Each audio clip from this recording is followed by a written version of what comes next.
त्वमेव साक्षात् श्री महालक्ष्मी महासरस्वती महाकाली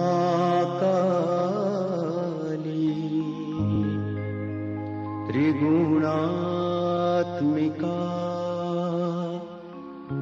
कुंडलिनी साक्षात् श्री आदिशक्ति माता जी श्री निर्मला देव्यै नमो नमः। ॐ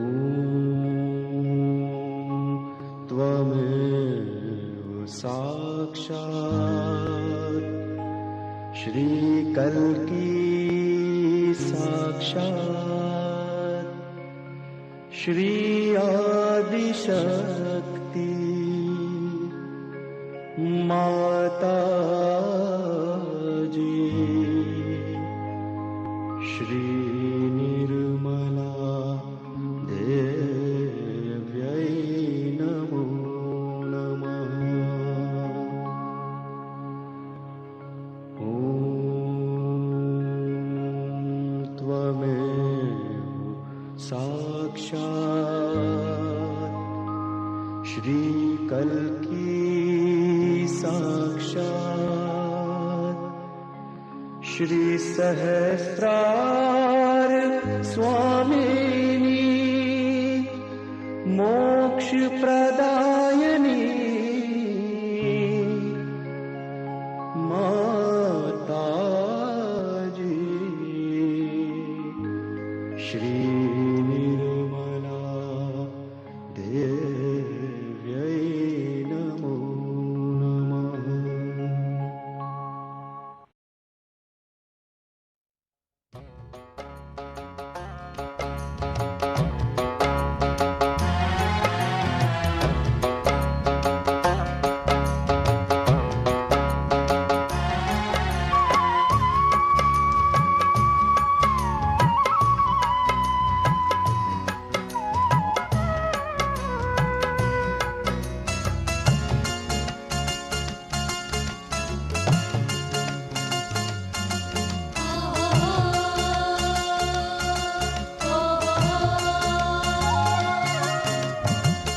गौरांजी के नंदन श्री गणेश को प्रणाम कीजिए।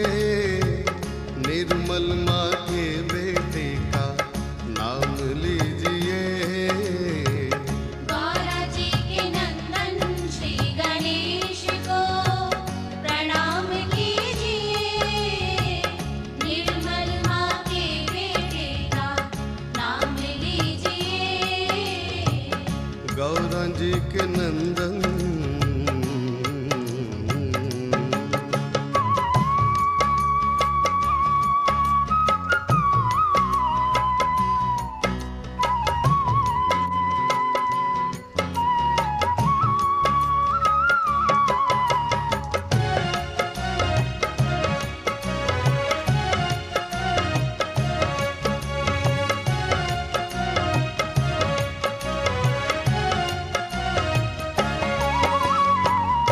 पुतला बनाया गौरा चैतन्य समेट के।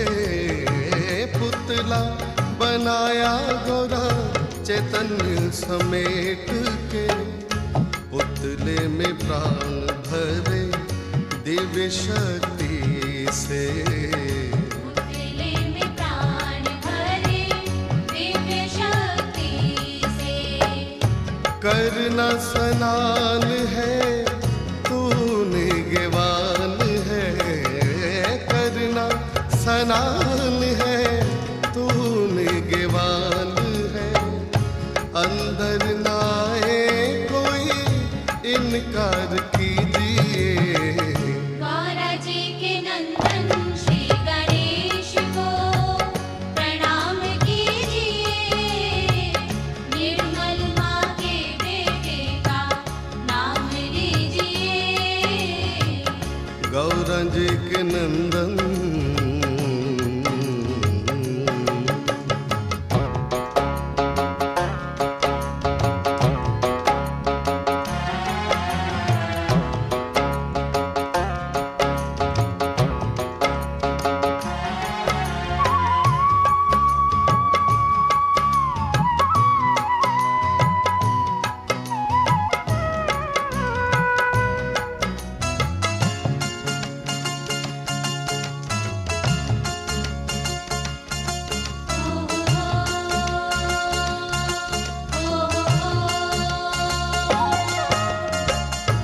भोला भंडारी आए दूर से ध्यान लगाए भोला भंडारी आए दूर से ध्यान लगाए कौन है तू नन्हा बच्चा किस कारण यहाँ पे आए कौन है तू नन्हा बच्चा किस कारण यहाँ पे आए अंदर न जाने दिया बालक इनकार किया अंदर न जाने दिया बालक इनकार किया मार त्रिशूल भोले शीश को उतार दिया मार त्रिशूल भोले शीश को उतार दिया आई गौरा महारानी आंखों में छाया पानी आई गौरा महारानी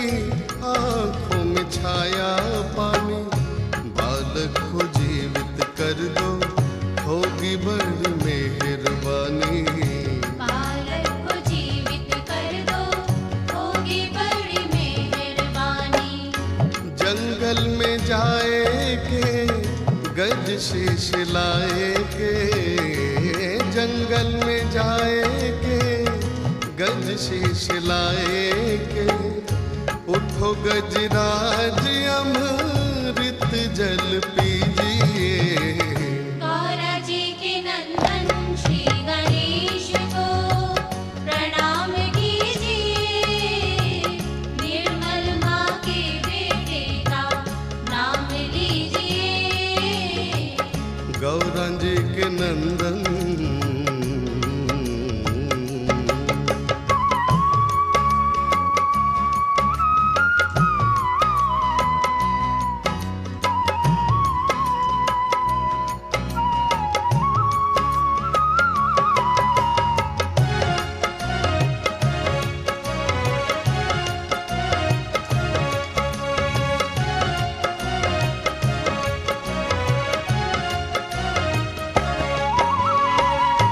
जो भी धयावे पहले गणपत गणेश को जो भी धयावे पहले गणपत गणेश को सभी दुख दूर करे काटे कलेश को सभी दुख दूर करे काटे कलेश को सुत महेश है नाम गणेश है सुत महेश है नाम गणेश है श्री माँ के लाडले का नित नाम लीजिए गौरा जी के नंदन श्री गणेश को प्रणाम कीजिए निर्मल माँ के बेटे का नाम लीजिए गौरा जी के नंदन श्री गणेश को प्रणाम कीजिए निर्मल माँ के बेटे का नाम लीजिए गौरा जी के नंदन श्री गणेश को प्रणाम कीजिए निर्मल माँ के बेटे का नाम लीजिए गौरा जी के नंदन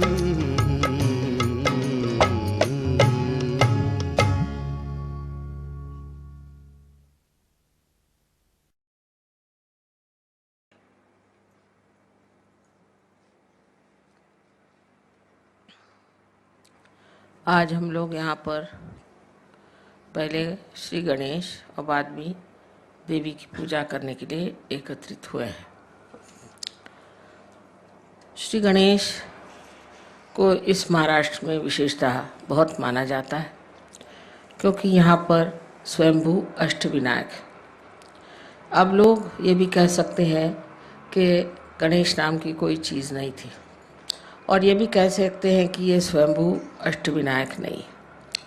लेकिन आप जब आत्म साक्षात्कार को प्राप्त करते हैं, जब आप चैतन्य को प्राप्त करते हैं, तो आप पूछ सकते हैं कि क्या ये स्वयंभू है, क्या यह वास्तविक पृथ्वी तत्व ने बनाई हुई चीज़ है। गणेश के अनेक चमत्कार सहयोग में हुए। विशेष करके एक दो हमारे फोटोग्राफ्स है, अगर आप उन्हें देख लीजिए तो आप हैरान हो जाइएगा कि किस तरह से उन्होंने अपने दर्शन दिए हुए हैं। गणेश की जो विशेषता है वो यह है कि वो हर चक्र पे विराजमान। सबसे पहले गणेश की स्थापना की गई थी, और गणेश जो है वो पवित्रता को फैलाने के लिए संसार में है, कि पहले सारा संसार पवित्र हो जाए। सबसे बड़ी चीज़ है पवित्रता। अगर पवित्रता नहीं रहेगी तो कोई सा भी सृजन नहीं हो सकता। अब समझ लीजिए, अगर कोई पेड़ है और उसके आसपास का वातावरण दूषित हो जाएगा तो वो पेड़ मर जाएंगे। इसी प्रकार इस सारी सृष्टि का जो वातावरण है उसे पूर्णतया शुद्ध करने के लिए ही श्री गणेश की स्थापना की गई थी। आजकल के इस वातावरण में लोग समझ नहीं सकते हैं कि पवित्रता चीज़ क्या है और पवित्रता का अर्थ क्या है। यही गणेश आगे जा कर के आपके आज्ञा चक्र पे ईसा मसीह के रूप से प्रकट हुए थे। इसलिए ईसा मसीह ने भी सबसे ज़्यादा पवित्रता का महत्व बताया कि आपकी आंखें तक पवित्र होनी चाहिए, क्योंकि आज्ञा चक्र पे है। आँखों में तक आपकी पवित्रता होनी चाहिए।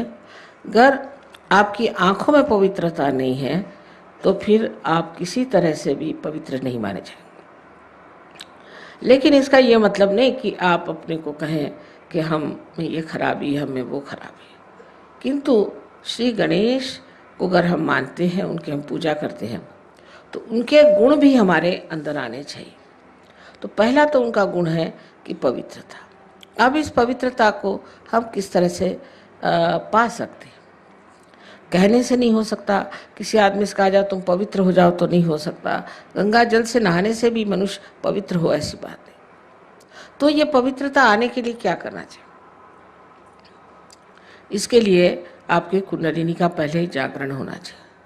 जब जागरण हो जाएगा तभी समझ लेना चाहिए कि धीरे धीरे ये जो कुंडलिनी है ये सब चक्रों को स्वच्छ कर देगी। लेकिन वहाँ पर भी श्री गणेश जी का कार्य है, क्योंकि ये चैतन्य है, और वो चैतन्य स्वरूप श्री गणेश आपके हर चक्र को भी साफ करते रहते हैं। और अंत में जाकर के सहस्त्रार पर भी श्री गणेश आप जानते हैं कि सदाशिव के गोद में बैठे हो। ये जो भी चीज़ें हम लोगों को लगती हैं कि पौराणिक है, मैथोलॉजिकल है, ये सब की सत्यता सहयोग भी आप प्राप्त कर सकते हैं। पहले आपको केवल सत्य को प्राप्त करना चाहिए, एब्सोल्यूट ट्रूथ को। उसके बाद आप कोई भी सवाल पूछें, उसका जवाब सही माने में आपके उंगलियों के ऊपर आ जाएगा। आप इसे जानेंगे कि सत्य क्या है। किसी भी चीज़ को कह देने से कि असत्य है, वो चीज़ असत्य नहीं होती। उसकी खोजबीन करनी चाहिए। बड़ी ये गहरी चीज़ें हैं, और श्री गणेश का कार्य तो अत्यंत अत्यंत गहरा है, और वो एक चिर बालक है। उनमें जो अबोधिता है, इनोसेंस है, वो एक चिर बालक है। वो बालक स्वरूप है। क्राइस्ट ने कहा है कि if you have to enter into the kingdom of God you have to become like children. इसका मतलब बच्चों में जो निश्चल स्वभाव होता है वो हमारे अंदर आना चाहिए। लेकिन वो ज़बरदस्ती करने से या कुछ रोज़ की अभ्यास करने से नहीं जाएगा। अगर आप ज़बरदस्ती करेंगे तो आपका अहंकार बढ़ जाएगा। अगर आप ये कहेंगे कि हम बड़े पापी हैं, हमने बड़े पाप किए, हम बड़े खराब हैं, तो आपका प्रति अहंकार बढ़ जाएगा। दोनों तरह से ये गलत बात है। तो इसके लिए करना क्या चाहिए? करना ऐसा चाहिए कि अपनी कुंडलिनी का जागरण पहले कर लें। कुंडली के जागरण से आप दूसरे आयाम में, दूसरे डायमेंशन में उतरते हैं। दूसरे डायमेंशन में उतरते साथ धीरे धीरे अंदर से ही ये स्वच्छता होती रहती है। ये अनादिकाल से कुंडलिनी आपके अंदर स्थित है और ये उसी समय का इंतज़ार कर रही है, उसी के लिए बैठी हुई है कि जिस वक्त आपको ऐसी व्यक्ति मिल जाए जो आपकी कुंडलिनी का जागरण कर सके, क्योंकि ये आपकी माँ है और आपकी अपनी वैयक्तिक माँ है। वो आपके बारे में सब कुछ जानती है और जिस प्रकार आपकी माँ ने आपको जन्म देते वक्त सब तकलीफ़ें खुद उठाई, वो कुंडलिनी ही सारी तकलीफ़ें उठा देती है और आप इस आत्म साक्षात्कार को प्राप्त होते हैं। इस आत्म साक्षात्कार को प्राप्त होने के बाद आपको सिर्फ इतना करना है कि अपने इस योग को जो आपका अब परम चैतन्य के साथ हुआ है उसके साथ एकाकारिता स्थापित करनी। चारों तरफ हम लोग देखते हैं फूल, देखिए कितने सुंदर है, सृष्टि कितनी सुंदर है, पर हम कभी सोचते भी नहीं कि ये कैसी बनी, इसको कौन बनाता है। एक फूल के पौधे एक ही ऊंचाई तक बढ़ते हैं, कोई पेड़ एक ही ऊंचाई तक बढ़ते हैं, ये सारा कौन करता है? इसे आपको पातंजल में अगर आप देखे जाए तो लिखा हुआ है कि ऋतंभरा प्रज्ञा, इसका नाम उन्होंने ऋतंभरा प्रज्ञा कहा।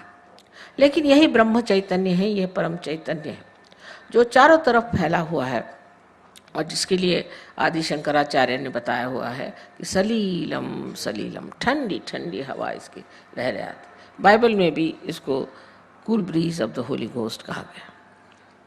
इस प्रकार की कुंडलिनी हमारे अंदर है और वो बिल्कुल व्यवस्थित रूप से इसी के इंतज़ार में है कि कब आपका पुनर्जन्म है।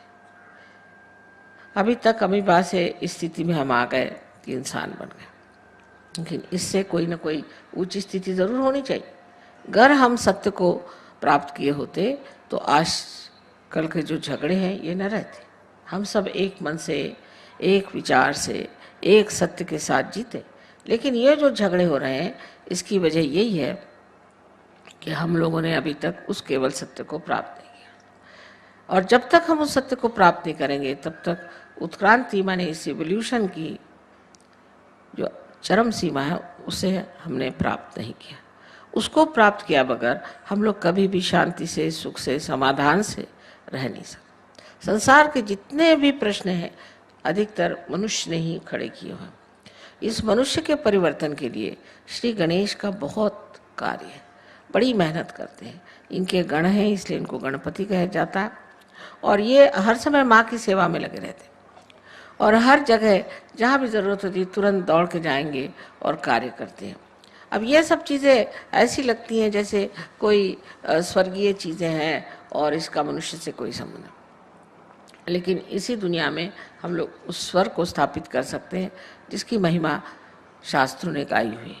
कोई कठिन बात नहीं है और इसके लिए सिर्फ हमें सज्ज होना चाहिए, मन में शुद्ध इच्छा रखनी चाहिए कि हम इसे प्राप्त करें। ये कोई झूठी बातें नहीं है, ये कोई ऐसी बातें नहीं है कि जिससे किसी को भुलावा डाला जाए, किंतु ये बात सत्य है और इसे हमें प्राप्त करना चाहिए। हम श्री गणेश को नमस्कार करते हैं लेकिन ये नहीं सोचते कि श्री गणेश क्या है, हमारे अंदर कहाँ स्थित हैं, क्या क्या कार्य करते हैं और इनसे हमें क्या क्या प्राप्त करना। दूसरी चीज़ इनसे प्राप्त करना है वो है सुबुद्धि, जिसे विजडम कहते हैं। श्री गणेश में इतनी सुबुद्धि और इतना प्रेम है कि वो जानते हैं कि आप लोग गलती कर रहे हैं, वो जानते हैं कि आप में कुछ दोष है, लेकिन छोटे बच्चे जैसे क्षमा कर देते हैं हर एक चीज़ को। उनको मालूम नहीं किसी से नाराज़ होना, इसी प्रकार वो आपको बहुत क्षमा करते हैं, किसी हद तक काफ़ी क्षमा कर देते हैं, पर जब आप हद से गुजर जाते हैं तब फिर ज़रूर वो नाराज़ हो जाते हैं। तो उनको सिर्फ मानना, मंदिरों में जाना और उन पे पैसे चढ़ाना, उनको पैसे ऐसे कुछ समझ में नहीं आते। को अगर कुछ चढ़ाना है तो अपने हृदय को चढ़ाना होगा और उस गणेश को अपने हृदय में बिसाना होगा। जब तक वो हमारे हृदय में नहीं आएंगे, हमारा जीवन पवित्र नहीं होगा और उस पवित्रता के कारण जो हमें आशीर्वाद मिलने हैं वो नहीं मिलेंगे। इसके अलावा उनमें ये भी शक्ति है कि वो दुष्टों का संहार कर सकते हैं। अगर कोई आपको तंग करे, तकलीफ दे, तो वो आपके आसपास लगे रहते हैं। बड़े चमत्कार सहयोग में हुए, अनेक लोगों ने देखा है कि उनके न जाने कितने ही प्रश्न थे वो एकदम से हल हो गए। वो भी काम श्री गणेश का ही है। वो इस तरह से काम करते हैं कि समझ भी नहीं आता कि किस तरह से काम हो गए और उसमें कोई भी त्रुटि नहीं रह जाती। इतने बड़े श्री गणेश अगर हमारे साथ है तो फिर हमें डरने की कौन सी बात है, फिर हमें घबराने की कौन सी बात है। सिर्फ हमें गणेश को वरण करना है और अपने अंदर उन्हें स्थापित करना है। ये चीज़ कितना भी समझाने से नहीं होगी, ये तो जब आप महसूस करेंगे इसको, उसके बारे में जब बोध होगा आपको, तब आप समझेंगे कि श्री गणेश कितने महत्वपूर्ण हैं। अब जो यहाँ विदेशी लोग बैठे हैं, इन्होंने तो श्री गणेश का ग भी नहीं सुना था, को मालूम भी नहीं था, पर ये हर समय श्री गणेश की स्तुति करते हैं क्योंकि उनकी स्तुति करने से इनको अनेक लाभ हुए। और आप लोग भी यहाँ जो लोग आए हैं, सब आप आत्म साक्षात्कार को प्राप्त हों और उस श्री गणेश को रथ हों जिसकी आज पूजा होने वाली है।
त्वमेव साक्षात्